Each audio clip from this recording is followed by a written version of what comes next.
How to change music cover on Instagram story. Let us open our Spotify app first and search for the music that we want to add into our Instagram story.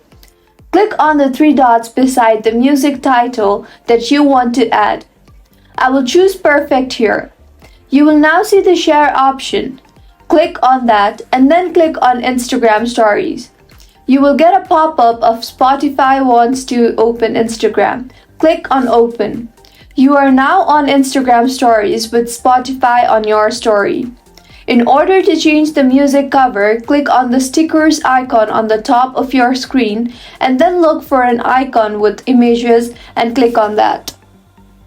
You will now be able to add any picture as a cover for the music, like shown in the video, and then share the video. You can see we have successfully changed the music cover on Instagram. If you find this tutorial helpful, do subscribe to our channel. Thank you for staying with us until the end.